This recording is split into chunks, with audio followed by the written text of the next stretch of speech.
بسم اللہ الرحمن الرحیم۔ السلام علیکم ورحمۃ اللہ وبرکاتہ۔ آج کی اس ویڈیو میں حضرت آدم علیہ السلام اور ان کے بیٹوں حابیل اور قابیل کے قصے پر روشنی ڈالی گئی ہے۔ تصور کیجئے اس وقت کا جب یہ زمین، یہ آسمان، یہ پہاڑ تو تھے مگر ان پر بسنے والا کوئی انسان نہ تھا۔ اللہ تعالیٰ نے فرشتوں کی محفل میں ایک ایسا اعلان کیا جس نے کائنات کی تاریخ بدل دی۔ اللہ نے فرمایا، میں زمین پر اپنا ایک نائب بنانے والا ہوں۔ فرشتوں کے ذہنوں میں سوال ابھرا کہ کیا یہ نئی مخلوق زمین پر خون خرابہ کرے گی؟ مگر اللہ کا جواب مختصر اور پر اثر تھا، جو میں جانتا ہوں وہ تم نہیں جانتے۔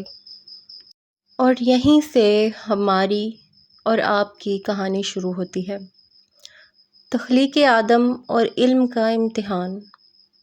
اللہ نے زمین کی مٹی سے حضرت آدم علیہ السلام کا جسد مبارک تیار کیا۔ اس میں روح پھونکی گئی تو کائنات کے پہلے انسان نے آنکھیں کھولیں۔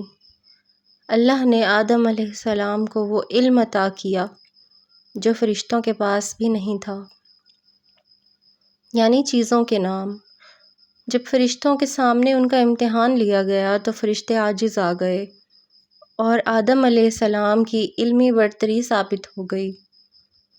پھر وہ تاریخی حکم ہوا، آدم کو سجدہ کرو۔ سب جھک گئے مگر ابلیس کا غرور اسے لے ڈوبا۔ اس نے سجدے سے انکار کر کے قیامت تک کے لیے اپنے لیے لعنت خرید لی۔ جنت کی زندگی اور وہ ممنوعہ درخت۔ حضرت آدم علیہ السلام کو جنت کی بادشاہی ملی اور ان کی سکون کے لیے حضرت حوا پیدا کی گئیں۔ اللہ نے فرمایا، اے آدم، جنت کی ہر نعمت تمہاری ہے سوائے اس ایک درخت کے، اس کے قریب بھی نہ جانا ورنہ تم ظالموں میں سے ہو جاؤ گے۔ لیکن ابلیس، جو اب انسان کا کھلا دشمن بن چکا تھا، اس نے وار کیا۔ اس نے جھوٹی قسمیں کھائیں اور انہیں یقین دلایا کہ یہ درخت تمہیں فرشتوں جیسی ابدی زندگی دے دے گا۔ انسان جو بھول چوک کا پتلا ہے، اس کے بہکاوے میں آ گیا۔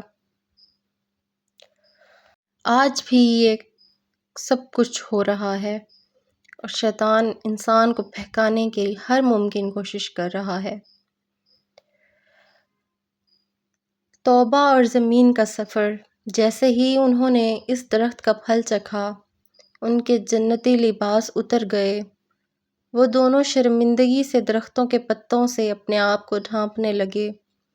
اللہ کی آواز آئی، کیا میں نے تمہیں اس درخت سے روکا نہ تھا؟ وہاں سے زمین کا سفر شروع ہوا۔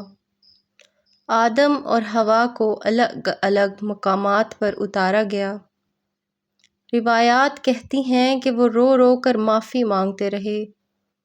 انہوں نے وہ دعا پڑھی جو آج بھی ہر مومن کی ڈھال ہے، اے ہمارے رب، ہم نے اپنی جانوں پر ظلم کیا، اگر تو نے ہمیں معاف نہ کیا تو ہم تباہ ہو جائیں گے۔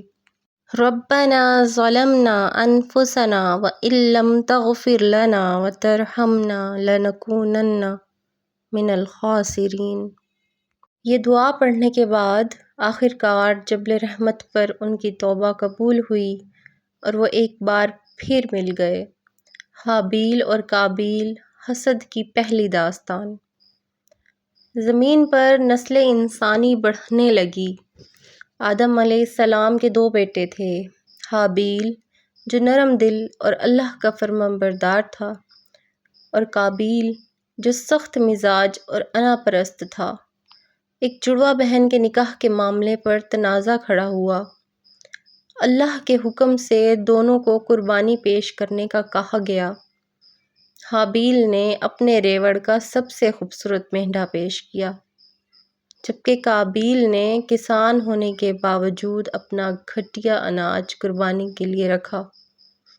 آسمان سے نورانی آگ آئی اور حابیل کی قربانی قبول کر لی گئی۔ قابیل کی انا کو ٹھیس پہنچی۔ اس نے غصے میں کہا، میں تجھے قتل کر دوں گا۔ حابیل نے جواب دیا، بھائی، اللہ تو صرف نیتوں کو دیکھتا ہے۔ اگر تو مجھے مارنے کے لیے ہاتھ اٹھائے گا تو میں جواب میں تجھ پر ہاتھ نہیں اٹھا پاؤں گا۔ پہلا قتل اور ندامت۔ ایک رات جب حابیل سو رہے تھے، شیطان نے قابیل کو ابھارا۔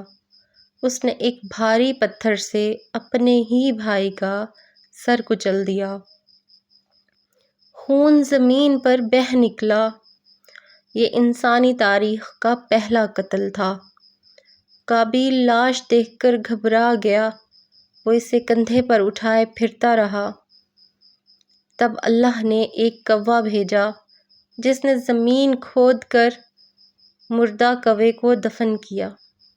قابیل پھوٹ پھوٹ کر رو دیا، ہائے افسوس، میں اس کوے سے بھی گیا گزرا تھا۔ اس نے بھائی کو دفن تو کر دیا، مگر حسد کا بوجھ اس کی روح پر ہمیشہ کے لیے رہ گیا۔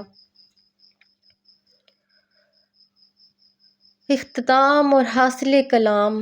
حضرت آدم علیہ السلام کا قصہ ہمیں سکھاتا ہے کہ انسان سے لغزش ہو سکتی ہے، مگر توبہ کا دروازہ ہمیشہ کھلا رہتا ہے۔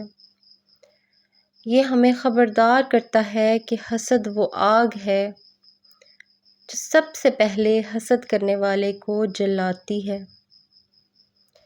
ہم سب اسی ایک باپ کی اولاد ہیں اور ہمارا اصل ٹھکانہ وہی جنت ہے جہاں سے ہمارا سفر شروع ہوا تھا۔ حضرت آدم علیہ السلام کو جب حابیل کی شہادت کا علم ہوا تو انہیں شدید صدمہ پہنچا۔